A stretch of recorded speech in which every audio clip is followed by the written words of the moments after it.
One glance, and everything shifts. Something dies forever, but in its place, something else is born, colder, sharper, more dangerous. From that moment on, it's not about recovery. It's about preparation, not tears, but calculations. Some believe pain fades. Others think betrayal is forgotten. But they have no idea what someone is capable of when they survive out of spite. Hello, my friend. I'm so glad you stopped by my channel. If you're here for the first time, don't forget to subscribe and share this video with your friends or family. It really helps my channel a lot. Please tell me in which city or country you watch this video. I value every one of your comments. So, let's get started. The moment I knew, truly knew, that my marriage was dead is carved into my memory with a clarity that feels clinical. There was no screaming match, no explosive discovery of betrayal. It happened quietly, insidiously, beneath the harsh fluorescence of a hospital room at 2:30 in the morning. I was fighting to breathe, chest heaving, lungs burning, while my wife, Sienna, casually scrolled through TikTok, the glow of her phone painting indifference across her face. What crushed me wasn't just her detachment. It was the sudden hyper-awareness that descended on me. The sterile smell, the rhythmic blip of machines, the crushing emptiness that seemed to radiate from inside my bones. But to understand, let me take you back. I'm Julian, 32, a mechanical engineer, and up until that night, a husband who confused blind loyalty with love. Sienna and I had been married for 6 years. In the beginning, I admired her ambition, her unshakable determination to bulldoze through obstacles. It took time for me to recognize that somewhere along the line, I had become one of those obstacles. Her priorities shifted toward chasing promotions, building an online persona, and collecting praise from virtual strangers. Any small request I made felt like an inconvenience to her. 3 weeks before I ended up in that hospital bed, I began dealing with a relentless fatigue and an aching in my body that wouldn't go away. When I mentioned it, her reactions became a predictable loop of dismissal. "You're exaggerating," she'd say, barely lifting her eyes from her phone. Then the fever started, soaking sweats, chills that rattled my bones, and vivid, terrifying nightmares. Her response? "Take some Tylenol. Don't wake me unless it's serious." That was our routine, me suffering in silence, her brushing it all off as an annoyance. Then came the night everything spiraled. I woke up and couldn't feel the right side of my body. The room swayed, my heart slammed against my ribs like it was trying to escape. I called her name, panicked. She turned, barely. "You're not a kid," she said. "Figure it out." Then she rolled over and went back to sleep. Time blurred, seconds stretched into hours, as I fumbled for my phone with clumsy, unresponsive hands. Somehow I managed to call Ariana, my older sister, my emergency contact, the only person who ever showed up without needing to be asked. She lived almost an hour away, but made it in just over 20 minutes. When she arrived, I was drenched in sweat, shaking, barely coherent. Sienna made a half-hearted attempt to object when Ariana said I needed to go to the ER. "You're playing into his drama," she scoffed, waving us off like we were disrupting a dinner date. At the hospital, words like sepsis, organ failure, and unstable vitals filled the room and froze my insides. My fever had hit 104.2 degrees, and my blood pressure was plummeting. They rushed me into ICU, hooked me up to fluids and antibiotics, and scanned my body for damage. The next few days passed in a haze, flashes of ceiling tiles, mechanical beeps, and blurred faces moving around me. Ariana never left. She slept upright in a chair, held my hand when I shook, and spoke calmly when the fear overtook me. "Sienna?" She stopped by twice. The first visit she complained about the parking situation. The second time she dropped off a coffee that had gone cold and sat beside me scrolling Instagram while I lay there, barely able to move. I thought that was the worst of it. I was wrong. The fifth night in ICU delivered the final blow. I was semi-conscious, floating somewhere between waking and sedation. My fever had dipped slightly, but my body still felt like lead. Every movement was a monumental task. Then I heard footsteps, and a voice I hadn't heard in years. It was David, my cousin. We'd grown up like brothers, though life had pulled us in different directions. I'd chosen structure and stability. David had chased charm and freedom, always ducking responsibility with a grin. "He doesn't look good," he said softly, somewhere near my bedside. I heard Sienna reply, voice flat and annoyed. "Yeah, but he's stable now." There was no comfort in her tone, no concern, just a trace of irritation, like someone inconvenienced by bad timing. I forced my eyes open. Everything was blurred, but I could just make out her shape, leaning against the hospital bed, arms folded, dressed like she was going out. David stood a little too close. "We should talk outside," he whispered. "He's not even conscious," Sienna answered. "Can't move a muscle." Then she tossed her phone onto the bed and exhaled sharply. "You came all this way. I want to see you." Her words landed like a wrecking ball. She hadn't brought him to visit me. He was there for her. I don't know whether he came out of guilt, obligation, or something else, but it didn't matter anymore. Her phone buzzed again. "Just turn it off," David said gently. His tone shifted, lower now, the same voice he used back when we were kids, whenever we were about to do something we shouldn't. "No distractions," he added. Then I felt, rather than saw, his hands on her waist, guiding her away from the foot of my bed. I wanted to move, to shout, to do anything, but my body betrayed me. I was paralyzed by infection and disbelief. "Here?" Sienna asked, half whispering, a mix of thrill and disbelief in her voice. "He can't see," David said. "He won't know a thing." And that was it. The moment the veil was ripped away. There was no coming back from that. The reality of my marriage, laid bare in the worst possible way. "But what if he's barely hanging on, Sienna?" Her laughter sliced through me like a scalpel. My chest heaved, heart hammering beneath the frail skin of my ribs, while the machines chirped and beeped in anxious rhythm. I wished for someone, anyone, to walk in and break the moment.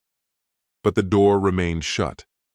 Out in the hallway, the ICU carried on with its usual chorus, soft footsteps, muffled voices, but no one paused to check on the dying man behind curtain 3. I heard it. The sound of their mouths, wet and vile, a kiss that made bile rise in my throat. I tried to scream, to whisper, to grunt, anything, but the raw agony in my throat reduced every effort to a rasping wheeze. They didn't notice. Or maybe they just didn't care. Behind the curtain, their outlines melded into one another. Quiet gasps, low whispers. I couldn't see much, only flashes caught in the corner of my vision, but I understood exactly what was happening. My wife, my own cousin, together, in the same room where I lay fading, and all I could do was listen. A chilling dread settled over me, infecting every nerve like poison. The slow, robotic beeping of the monitor filled the air between their shifting bodies and shallow breaths. Sienna stifled a moan. I glimpsed David's shoes shuffle closer, two silhouettes drawing into one.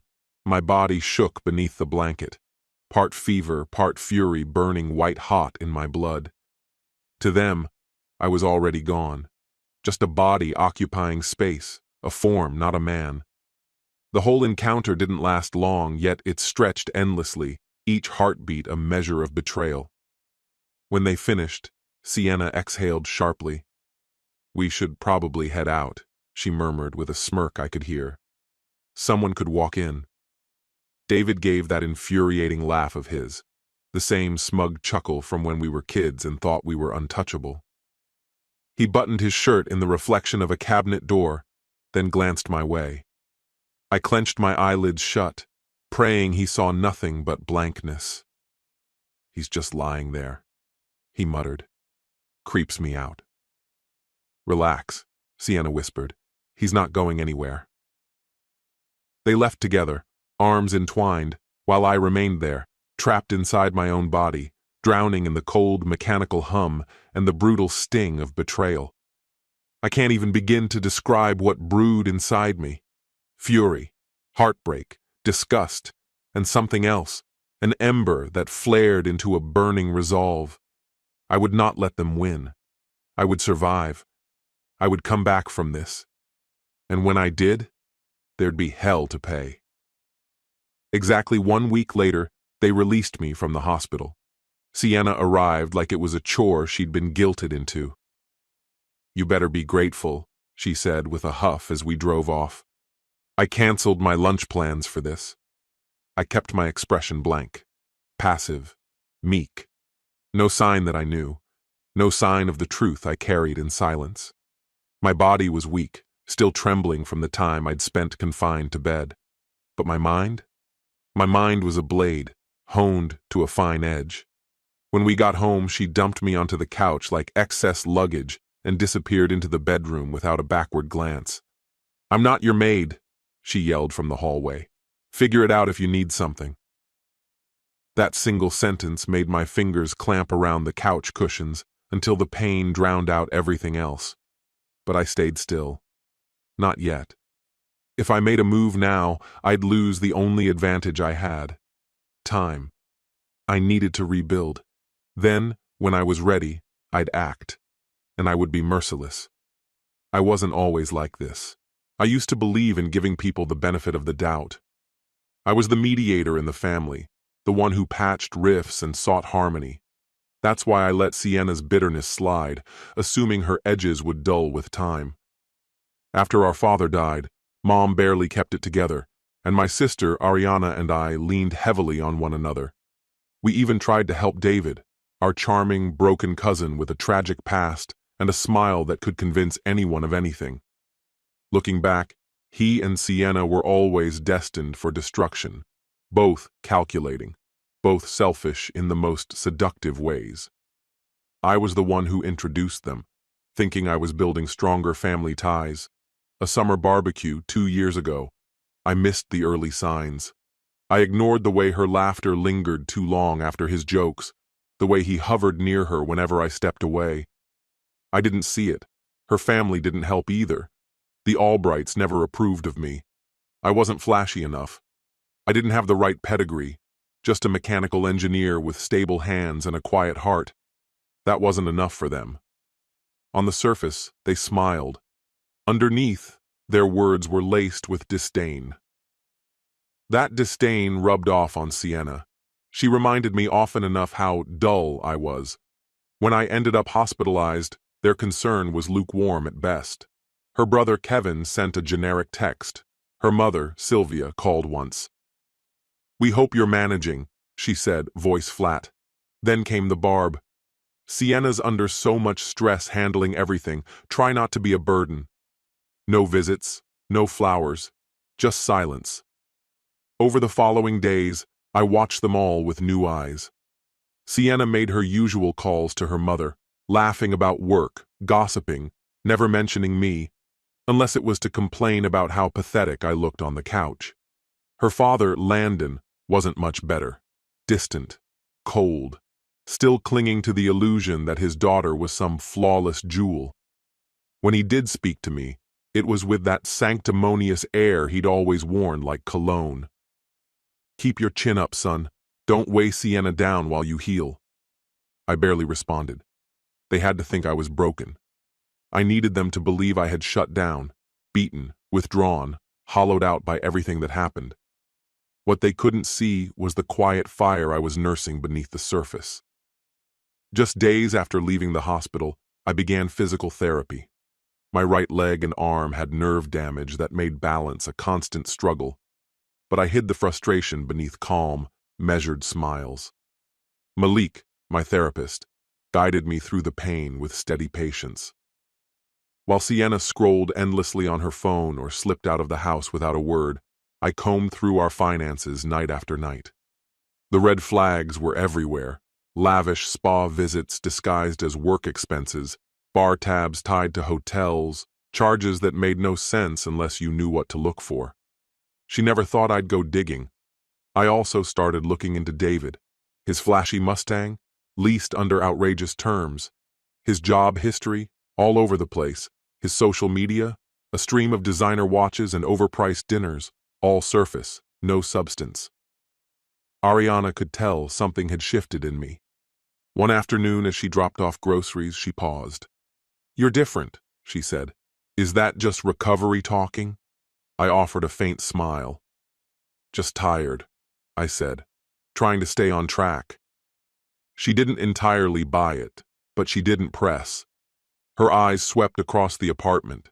Sienna's stuff was scattered everywhere, like confetti after a party. Mine was boxed up in corners, as if I barely existed in the space. "If you need anything," Ariana said, pulling me into a warm hug, "I'm here." I held on to that. I'd need it later, once everything started to unravel. It had been a month since I'd left the hospital. I was driving again, cautiously, but independently. That weekend, I picked my moment. It was a breezy Saturday, sunlight filtering in through the windows. Sienna sat sprawled on the couch, thumb glued to her phone. I took a steady breath. "We should probably talk about where this is going," I said evenly. She didn't even flinch. "Oh my God, are we still talking about the hospital?" She groaned, eyes still on the screen. "I told you, it was a high-pressure time." "It was an important deal," she added, but I cut her off, my voice cold and controlled. "Sienna." That made her look up. She froze, sensing something different. I kept going, voice lower now. "I almost died." "But you didn't," she shot back, tossing her phone aside with dramatic flair. Her eyes rolled. "You're fine. Why are we still dragging this out?" Her face was unreadable. No guilt, no pause, just emptiness. My jaw tightened as the sound of that hospital night rang in my memory. Her, him. I locked my expression. "If that's really how you see it, then this is done. I'm leaving." I stood, legs unsteady but holding. For the first time, I saw flickers of surprise cross her face. "Wait, leaving, like leaving. Divorce?" she asked, stunned. "Because I was under pressure while you were recovering?" She folded her arms, voice hardening. "You're bluffing. You can't manage on your own. Where are you even planning to go?" I nearly smiled, but stopped myself. "Not yet," I thought. "That's not your concern," I replied softly. "I'm finished." "Don't be stupid," she snapped. "You've got no backup plan, no apartment. You think you can cover rent and hospital bills all by yourself? You'll be crawling back in no time." I didn't answer. I just took my keys and stepped out to my beat-up car, letting the door close behind me. Once I was out of her line of sight, I ducked behind the garage and crouched low, listening. Right on cue, she stormed to the window, peering out. She didn't see the car, and her expression twisted with confusion. I stayed still, controlling my breathing. After a few minutes, she turned away. A moment later, my phone buzzed. It was David. "Yo, man. Been a minute. Want to meet up?" I stared at the message. The audacity. They both thought I was some weak thing to step over, someone too shattered to fight back. They had no idea what I was putting in motion. I began fading from Sienna's life completely. Publicly, I told her I was crashing with a friend for space and perspective. In reality, I was living at Ariana's. She offered me peace, never demanded details. I needed that quiet. Meanwhile, I began repositioning everything. First, the finances. I moved my paychecks out of our shared account gradually. Sienna had already burned through her half on nonsense. I left just enough to avoid suspicion. Then came allies. I reached out to Roman, an old college friend with a gift for hacking through digital noise. He dug up dirt on David, spiraling debt, shady side gigs, a car he couldn't afford to insure. Then I set the trap. I texted David, playing dumb. "Hey man, Let's take a trip, clear our heads, see some old places. He agreed without hesitation, maybe thinking I still didn't know, or maybe just eager to flaunt. Meanwhile, Sienna's online presence shifted, cryptic posts about taking time to heal, carefully curated to hide the truth. Her parents wrapped her in support, oblivious to the reality. I hadn't been abandoned. I'd walked away, and I wasn't looking back. By the time I could trust myself behind a steering wheel, or throw a fist if it came to that, I'd worked out every last detail. Any trace of forgiveness had been scorched away, leaving only fury. The day it all kicked off didn't hint at what was coming. Sunlit skies, a breeze just warm enough to feel like things might turn around. I shot David a message. Let's finally hit that road trip today. Couldn't ask for better weather. He got back fast. I'm down. Meet at mine in an hour? I pulled into the lot outside his apartment in a beat-up SUV I'd scored, thanks to one of Roman's connections. No ID, no paperwork, no questions. David stood beside his gleaming, over-the-top blue Mustang, head down, thumbing his phone. "Long time, man," he called, flashing a grin. But there was something in his eyes, something cautious. He clocked the weight I'd lost, the worn-out look. "You're looking better," he added, testing the waters. "Thanks," I said, keeping it tight. "We straight, cousin?" he asked, stepping in for one of those awkward hug-handshake things. I forced a smile. "Course we are. Why wouldn't we be?" He paused, just long enough to wonder, but whatever doubt he had got buried under his usual swagger. We got into his Mustang. David refused to let me drive, of course, and fired up the engine like he was on a racetrack. Classic. He'd poured every dime into that car, but could barely make rent. We cruised out of the city, winding through rural roads that stretched like ribbons through nowhere. I made small talk, asked about his latest job. He launched into some spiel about a flashy new startup gig a buddy lined up for him. I nodded, threw in a chuckle when it made sense. Meanwhile, my focus stayed on the GPS Roman had hidden under the seat. He and two of my guys were tailing us in the SUV, far enough back not to spook him. They only knew fragments of what I had planned, just enough to play their part without catching heat if things blew up. After about an hour, the road thinned into an isolated stretch, trees hemming us in on both sides. No other cars. Perfect. "Pull over," I said, acting casual. "Need to take a leak." David frowned. "Out here?" "Can't wait," I said, pointing at a narrow dirt trail. "There's a spot just ahead." He muttered something about dust ruining his paint, but veered off anyway.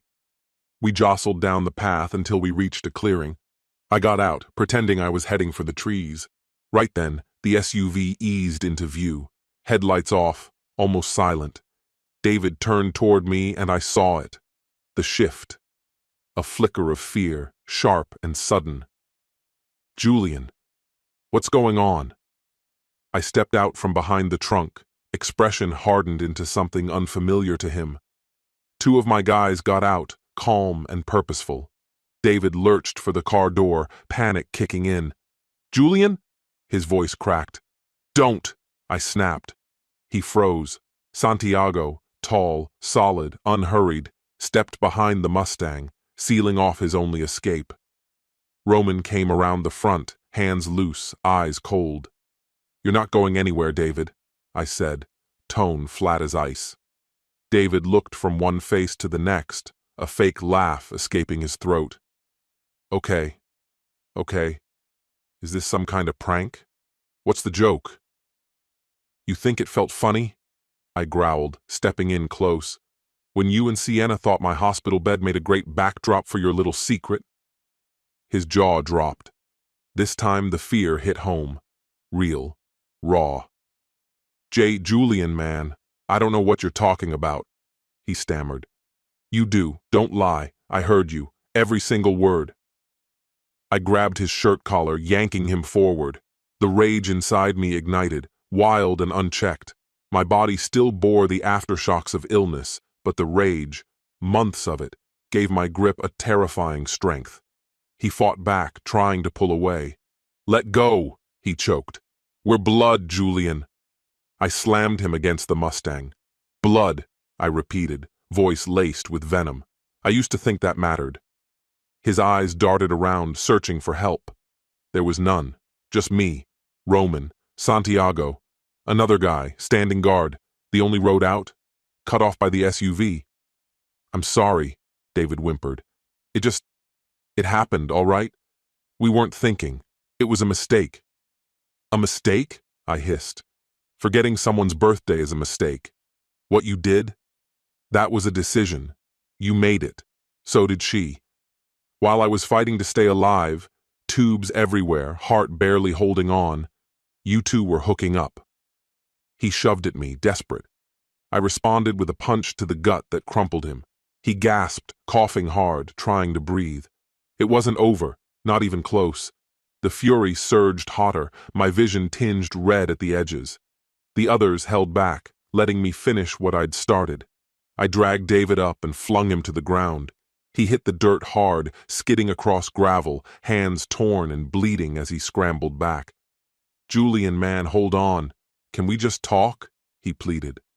"Talk?" I said, closing the distance one slow step at a time. "Like how you talked to Sienna, when you thought I was unconscious?" The memory ripped through me again. Laughter, moaning, her voice, his voice. That betrayal.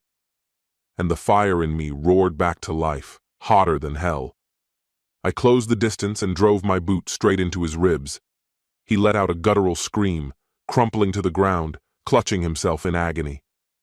"We'll talk after you've tasted even a sliver of what I endured," I growled, my voice shaking with fury barely held in check. Behind us, David's beloved Mustang purred quietly, unaware that its fate was sealed. Roman and I locked eyes. He didn't speak, just reached into the back of the SUV and handed me a crowbar. David saw it and froze, terror flashing across his face. "No. Come on, man. Don't. Please." He staggered as he tried to stand, coughing, pain in every movement. I dragged my fingers across the pristine surface of his Mustang. This wasn't just a vehicle to him.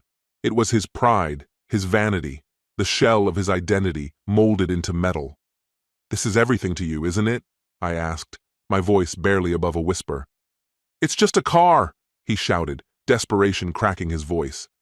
"I can fix it, all right? Just, please don't." But I wasn't listening anymore. The crowbar swung through the air and shattered the driver's window with a violent crash. The glass exploded inward, glittering shards spilling across the leather. David screamed, but whether it was sorrow or physical pain, I couldn't tell. I didn't stop. I circled the car like a hurricane, bringing ruin with every swing. The hood, the windshield, the side mirrors, each hit echoed like a drumbeat of destruction, the metal howling beneath the crowbar's fury. When I was finished, the Mustang was unrecognizable, its once sleek body now a battered carcass.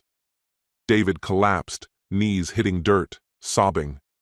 Blood trickled from a cut above his eye, and his ribs were already darkening with bruises. He kept begging, words slurred through tears. "Julian, please, I'm sorry. Just stop. I'll do anything." The crowbar slipped from my fingers, hitting the ground with a dull thud. My chest heaved, lungs burning like I'd run for miles. I felt triumph and revulsion battling in my gut. Some part of me wanted to end it, make it unforgettable, leave him with scars he'd carry forever. But something sour crawled up my throat. Revenge didn't taste sweet. It felt like poison. "I'm not done," I muttered. He flinched, trying to shrink into what was left of the Mustang. "You can still stand. Get up. Fight me." "Julian, I can't." "Get up!" I roared, grabbing the front of his shirt and hauling him to his feet. He threw a punch, weak and wild. I slipped past it and drove a fist into his jaw. He dropped instantly, crying now without restraint. Around us, my friends stayed vigilant. Santiago's eyes flickered with something like pity. He thought I'd gone far enough. But I wasn't finished. Not yet. I reached through the shattered remains of the car's interior, pushing aside jagged glass and warped plastic until my fingers found what I was after. The key, tucked in its usual hiding spot. I held it up, then let it fall at David's feet. "The next time you even think about coming near me," I said, voice cold as steel, "you remember this. Remember what I could have done. Remember that I let you walk away." He didn't respond, just stared up at me, horror etched into his face. I turned my back and walked away. Roman and Santiago followed without a word. The SUV's engine came to life, breaking the silence as we pulled away, leaving David broken and bleeding in the dust, surrounded by the twisted remains of everything he once worshipped. The following day, something gnawed at me, an itch I couldn't ignore. I needed closure, so I found myself heading back to Sienna's. I still had a key. Part of me expected she'd changed the locks. Of course she hadn't. Typical Sienna, too proud, too confident. The door creaked open as I stepped inside. Dirt clung to my clothes, my knuckles still bruised and swollen. She was on the couch, absorbed in her phone. She glanced up, unimpressed. "You again?" she said, her tone flat. "What now?" I didn't move.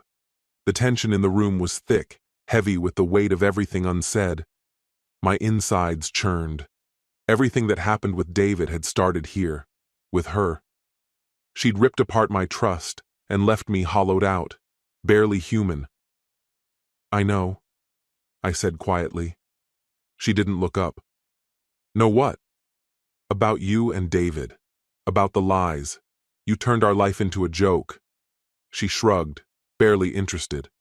"So what? It was falling apart anyway." I blinked, stunned by the emptiness in her voice. How could she be so indifferent? I stepped forward, blocking her view of the screen, made her see me. "Do you even remember what for better or worse means?" I said. "It means you don't disappear when your husband's in a hospital bed. It means—" She laughed, sharp and bitter. "Don't start preaching to me about vows." Her eyes burned with contempt. "You think I cheated because you're some kind of saint? No, Julian, you're dull, predictable, a dead end. That's why I left." My hands curled into fists. I was shaking. "You don't feel anything? Not even guilt?" She rolled her eyes. "God, you're always like this. Overdramatic. Our marriage was dying. You drained me. If you wanted to leave, you could have just said it." I snapped, my voice raw. "But instead, you blew it all up. Was I really that worthless?" She gave a cold little laugh. "Yeah, pretty much. I let go of you a long time ago. Staying just felt easier than facing the chaos of leaving." "David?" He was just a spark in the dark, something reckless to remind me I was still breathing. But the moment you nearly died, everything shifted. It cracked the illusion wide open. So now, unless you have something real to offer, something to justify your presence, I'm finished. I let out a laugh then, but it was hollow, lined with bitterness. She stared at me, startled, as I reached into my jacket and drew out a stack of documents. Her expression shifted when she saw what they were. Divorce papers. Her lips parted, stunned. "You're not joking?" she asked. "Not even slightly," I said, dropping them onto the table in front of her. "Either you sign, or we settle this in court. And trust me, you won't like how that plays out." "I have more than enough to bring your name down," I added. Her eyes narrowed, trying to call my bluff. "And with what exactly?" she said, leaning forward. "Medical files, eyewitness accounts, phone logs, evidence that you left me when I needed you most, lied about supporting me, and funneled our joint funds into your personal thrills. Oh, and don't pretend David didn't sneak into my hospital room after visiting hours. You forgot there are cameras in those hallways." For the first time, something cracked in her expression. Fear. Her fingers shook slightly as she picked up the documents and started flipping through them. I didn't want to drag this out. I needed it done. I wasn't asking for much, just what was mine. She could keep the house. I didn't want it. Every corner reeked of betrayal. That living room especially, the one where I lay barely conscious while she sat scrolling on her phone, indifferent.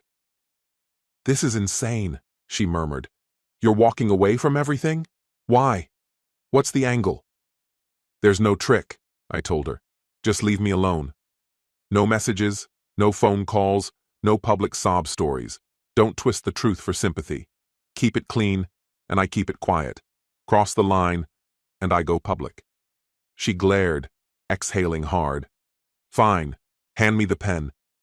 I passed it to her without a word.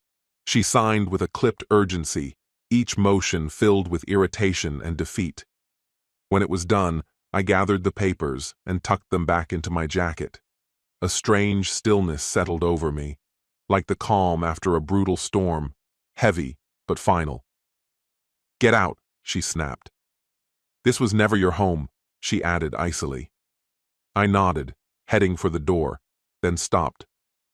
"Just one last thing," I said, turning slightly. "If you run into David again, actually forget it. Do what you want." She narrowed her eyes. "What does that mean? What did you do?" I shrugged. "Let's just say that Mustang won't be taking him anywhere." And I left, closing the door behind me. On the house, the pain, the marriage that had already crumbled long before I ended up in a hospital bed. Weeks later, I heard through the grapevine that Sienna had spun a new story, told her parents I manipulated her into signing. They called, enraged about the mortgage. I didn't respond, just blocked them. Ariana fielded a few of their calls and told them the truth. After that, the Albrights fell silent. David vanished. Maybe he skipped town. Maybe he's hiding, licking his wounds. I still picture him, though, crouched beside his twisted car, broken. Did I go too far? Maybe I did. But I can't say I'm sorry. In the days that followed, I stayed with Ariana. I wrapped up the legalities, saved what I could, started to rebuild. Eventually, my mother reached out. She apologized for disappearing when I needed her most. I told her some battles are meant to be fought alone. I started therapy, dug through the wreckage, the shame, the betrayal, the grim thrill of vengeance. My therapist warned me, revenge feels powerful, but often leaves a hollow space behind. I'm still figuring out who I've become. I'm not under any illusions. I'm not the hero in this story. I became someone I never planned to be. But I made it out. And Sienna? She'll never again shrug off my suffering. That's what helps me sleep. A month after the divorce went through, a message came in from an unfamiliar account. "You humiliated me. You've always been pathetic. You think this makes you strong? I'll never forgive you." It was Sienna. I didn't answer. I closed the laptop, stepped outside. The sky was cloudless, my leg ached less than usual, and the sun warmed my face. I was still standing. I thought of David again, that image of him, broken beside the wreckage. I remembered the metal folding under the crowbar, Santiago's disappointed look, the breath I took when it was all over, shaking, painful, but mine. Yes, I'm still here, but I'm not the same.